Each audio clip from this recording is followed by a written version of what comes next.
digital platform open to anyone who can offer a contribution for the global public good. Uplink connects new generations of change makers to the decision makers who can implement the change needed for the next decade. The platform allows users to shape and define global issues through shared perspectives, as well as to catalyze any ideas or projects which offer tangible solutions.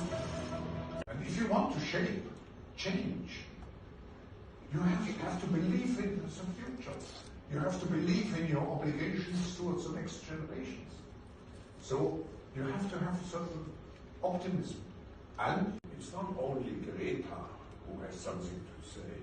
Of course, she became the spokesperson for the young generation, which is rightly very worried. But we have to make sure that we mainstream the message of Greta. Fionn Ferreira, I'm from Ireland, and I've developed a method to remove microplastics from water.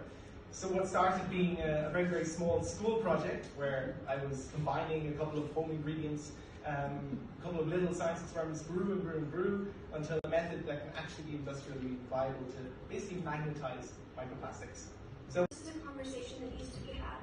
This is not a unique circumstance where Black girls and Black women are affected by violence of any kind, and we hear nothing about it. You probably have never heard about Portland, and that is exactly my point.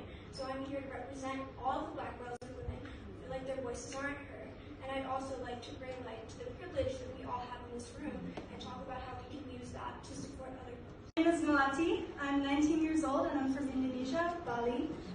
My story really started 7 years ago now. At 12 years old and my sister was 10. We had this lesson at school about people who throughout history made a difference. And we went home simply that day and looked at each other and said, why do we have to wait until we're older?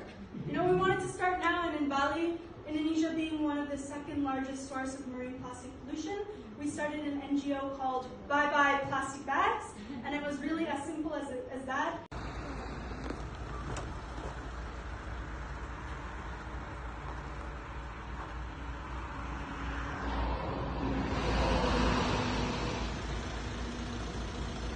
Away a ton of money. You know how much they give in a year, all of us put together, everybody, including all of you? $800 billion. It doesn't come close. Half that given by America, half of it given by the rest of the world. So then you sit there and say, why can't the governments do it? Well, the U.S. government's biggest operating budget of $4 trillion a year. And guess what? It loses $1 trillion a year on operating basis, right? It has $1 trillion deficit. So it doesn't have a lot of extra money to spend. So governments can do some, but they can only do so much because they have a lot of other responsibilities. 50 years. So two things. First, when I looked for my first employee, I met my wife. That's one reason to be proud of. But I'm most proud of the community which we built. It's a community consisting of you, the politicians who are here. We have created strong, trustful relationships practically with every international organization, with every government. But we are thankful particularly to our partners and members who are so much engaged in what we are doing. We are grateful to the engagement of the world that can cut through the limitations of short-term or linear thinking. This year's awardees are part of a group of over 40 cultural leaders with us at the annual meeting. They participate across the official program in sessions and in the equivalent of the arts festival, created especially for you. You will be able to enjoy more than 20 exhibitions, installations. Davos is the place where government, business, and civil society join forces.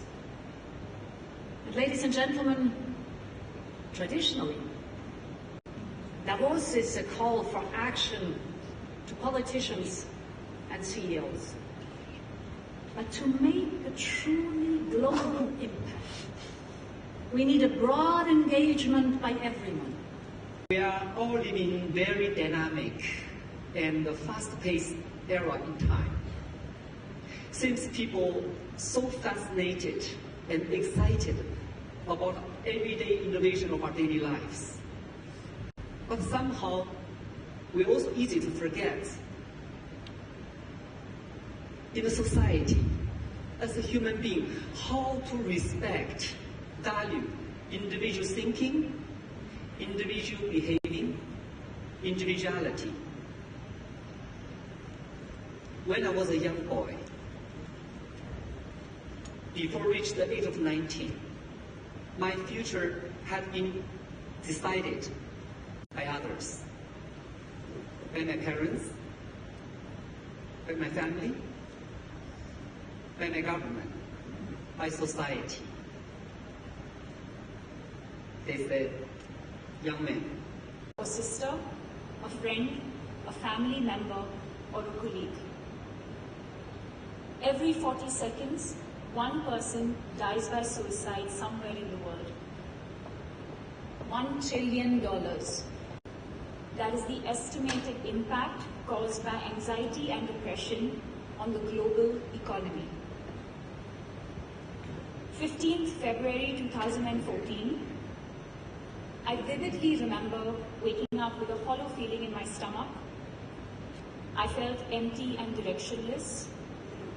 I'd become irritable, and for someone who loves to multitask, making decisions suddenly felt like a burden. I would cry endlessly. Waking up every morning had become a struggle. I was exhausted, and I often thought of giving up. My mother, who recognized that something was amiss,